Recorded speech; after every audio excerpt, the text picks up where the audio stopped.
Welcome to BCRF Zoom. My name is Margaret Flowers. I'm the director of the research program here at BCRF. I am thrilled to be joined today by Dr. Walter Willett, professor of epidemiology and nutrition at the Harvard T.H. Chan School of Public Health. Dr. Willett is the most cited nutritionist in the world and a BCRF investigator for nearly 20 years. Dr. Willett, thank you so much for joining us today to talk to us about how we can continue to eat well while we're at home during the COVID crisis. And I'd like to begin by just asking you to very briefly share with our audience the nature of your research. Well, thanks, Margaret, and it's really good to be able to talk together, even if we can't be there in person. And I really do want to express my appreciation for all the support the Breast Cancer Research Foundation has given to our work over the last 20 or more years now. It's really made a huge difference. The work on breast cancer that we conduct is what we call large, long-term epidemiologic studies. We began looking at risk factors for breast cancer back in the 1970s. And since 1980, diet has been a very central part of the research that we do. Learning first at what aspects of diet and lifestyle might be related to lower risks or higher risks of breast cancer.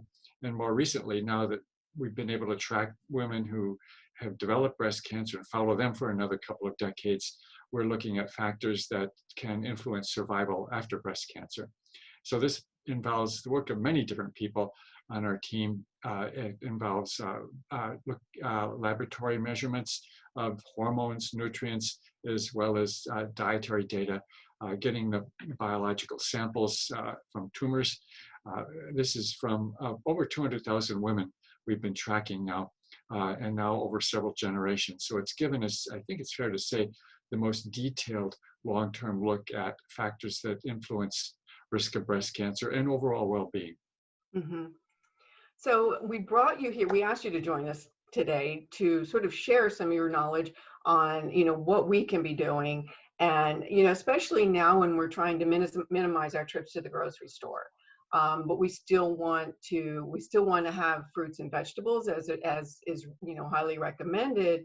And I wonder if you could make any recommendations of any particularly nutrient-dense produce that might have a longer shelf life, or maybe ways that we can sort of extend the shelf life of some fruits and vegetables that we might normally buy more frequently. Well, that's a very important question, because now is the time more than ever to be eating a healthy diet that's balanced and foods that will promote health and well-being. That's, of course, always a good thing to be doing, but in the event that we are in some ways exposed to the COVID virus, we want to be in the best possible physical shape and to be the most resilient. It's not by accident that the factors that are related most strongly to adverse outcomes outside of age are obesity, diabetes, heart disease, and hypertension. And these are all strongly related to nutritional factors.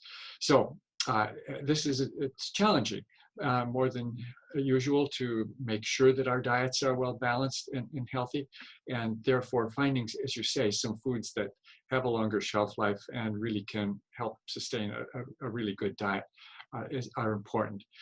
For staples,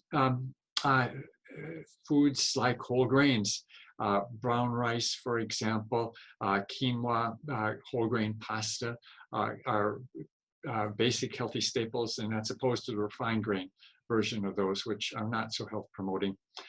Beans and lentils often get lost in the American diet, but they're really healthy, the staple of diets all around the world, good protein sources, lots of minerals and vitamins. And they, of course, have a long shelf life, can be used in many, many different ways. So I think in our family, we're finding new ways to be using those foods that probably would be good to do all year round, no matter what. I'd like to include nuts and peanut butter as staples. Sometimes people don't think of those, but they have a long shelf life. It's good to keep nuts in the refrigerator or freezer to preserve their freshness. They're very important. And healthy oils. Sometimes you don't think of those as staples, but that's an important part of a healthy, balanced diet too, like olive oil, but canola oils, soybean oil, pretty much all the liquid vegetable oils are good. So there's lots of good options there with long shelf lives. As far as vegetables and fruits, those are a little more challenging. They do tend to be somewhat more perishable, but still many of these foods can last a long time. We think of fruits and vegetables as being highly perishable, but basically, before we had modern refrigeration, there were some basics that kept us over the winter. And those would be like carrots, sweet potatoes, winter squash, cabbage, to a little bit lesser extent, broccoli, are vegetables with long shelf lives. And those are really tremendously good sources of many micronutrients in vegetables and phytochemicals. And again, they can be used in many different ways. Greens like spinach, kale, collards are often a weak spot in many diets. In fact, in our surveys, we find about half of Americans have almost no greens in their diet. So again, that's something, no matter whether we're having a pandemic or not, it's important to think about. For those foods, fresh vegetables, fresh versions of these may be more difficult to obtain, have a shorter shelf life, but frozen is good as well. And tomatoes are also good, but actually canned are probably better. The micronutrients are absorbed better than fresh tomatoes. I don't really think we need to be getting fresh tomatoes all winter long. And canned versions can be made into soups and many other dishes as well. And I might add orange juice has been a standard for decades and decades, good source of vitamin C. Now we're learning it contains lots of other things as well that can be frozen if fresh is not available. So lots of good options there. And I think one maybe silver lining in this challenge we're having is that a lot of people are being a little more creative in putting together diets that are both healthy and sustainable. Excellent. Yeah, that is really good to hear. And also, you know, with the frozen foods being a good option too, that we could maybe stock up and keep in the freezer. And that might be another option for, you know, some fruits and vegetables that we would typically, you know, buy fresh a little bit more frequently. So that's also good news. You know, I want to touch on too, you had mentioned how important it is right now that we stay fit. Nutritionally and physically fit, so that our bodies can resist any exposures that we might come in contact with, especially with the COVID-19 virus. So could you talk briefly about what is the relationship between nutrition and immunity? How does what we eat affect how well we're able to fight off infection and viruses? Now, we've learned a lot about nutrition and immunity over the years, and the bigger picture that emerges is that if we have gaps in one of many different essential nutrients, whether it be vitamin C or zinc, vitamin A, that will make us more susceptible to infections or end up with more serious forms of infection if we do get infected. So we want to make sure that we don't have any gaps in our nutritional defenses. That's really the most important thing. And it doesn't mean that because those are essential and critical, that just adding more is better. It's really, I make the analogy with a car, for example. You've got to have all these different parts and they all need to be working. If any one of them falls out or isn't working, the whole thing may not work right. But just adding another, the same part, doesn't necessarily make it better. We need 4 wheels. Adding a 5th wheel isn't going to make it better. Sometimes it makes it worse. So at this point in time, people, of course, would like to have a superfood or a super nutrient and just eat lots of that. We don't really see that we have that. Such a thing as a superfood that will make us super immune, but making sure that's why balance and completeness of diet, we go back to that again and again, is so important. We want to make sure that there's no big gaps. I would, though, point out one specific nutrient that can get neglected, and that's vitamin D, because our natural source is actually not primarily diet. It's from sun exposure. And the vitamin D, the sun hitting our skin generates vitamin D. And normally that's how we get it. Fish has a little bit, but we're not really going to get much vitamin D unless we eat a lot of fish. And so this is a precarious time for vitamin D status for many people, in part because in the north, it's wintertime, we don't get much exposure to the sunlight, and the ultraviolet rays are so weak they don't generate much vitamin D. And now we're told to be inside more of the time, and also missing out on sunlight. And very importantly, people with darker skin, because the melanin protects the skin and blocks, largely blocks the ultraviolet rays, people with darker skin have much lower levels of vitamin D than people with lighter skin. And that is, we've seen that severe vitamin D deficiency is 17 times more likely to be present in African Americans compared to white Americans. There's a big difference. It's just simply because of the difference in melanin in skin. And so that's an area where supplements actually, I think, can play an important role because we're not going to get the vitamin D from diet. Even if we have a totally healthy diet, we can be deficient in vitamin D.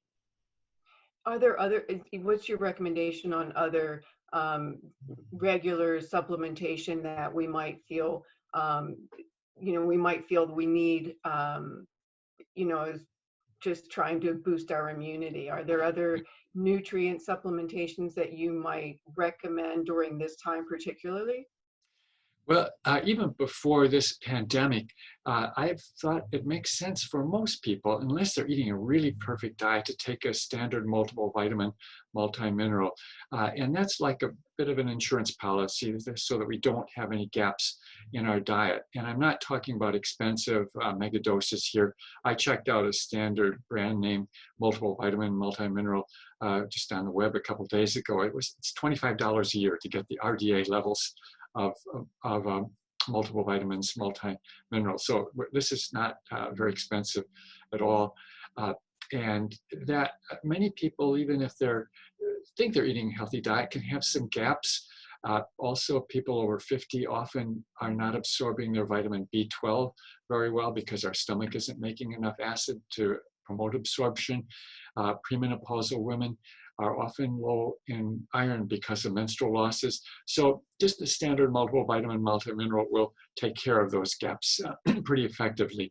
So I think that's like an insurance policy. It does not at all replace a healthy diet, but it is something just to be sure we don't have any gaps.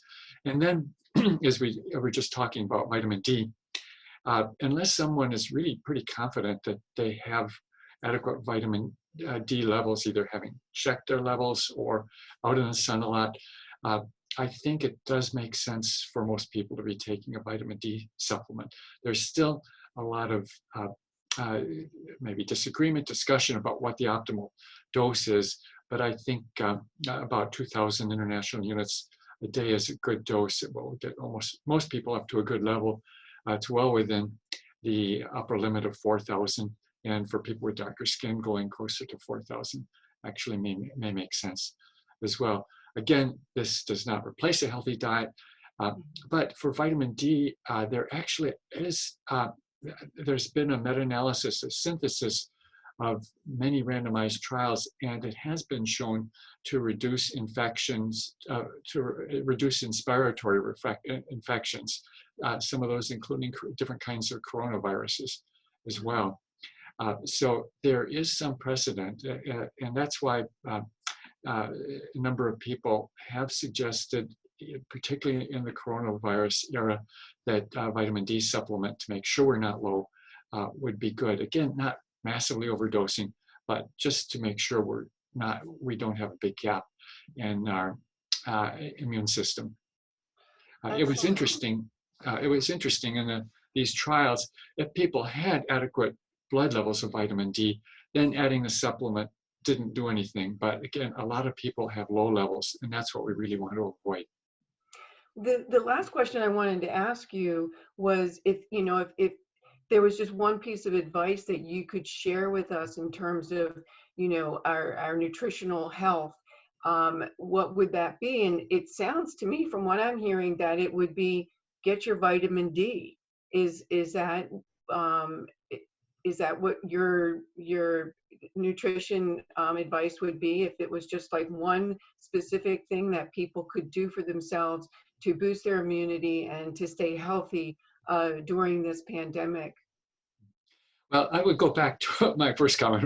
First of all, eat a healthy, balanced diet to the best we possibly can, recognizing that for some people, it's gotten much more challenging than it was, both for the availability of the food, and a lot of people lost their jobs and incomes, and the cost is becoming a real issue for many people, and we're struggling to avoid gaps for economic reasons. But apart from an overall healthy diet, yes, I would think taking a vitamin D supplement, unless we're really sure we have adequate vitamin D, would be a good thing to do, and particularly if you have darker skin, because that is blocking the synthesis of vitamin D that we might otherwise get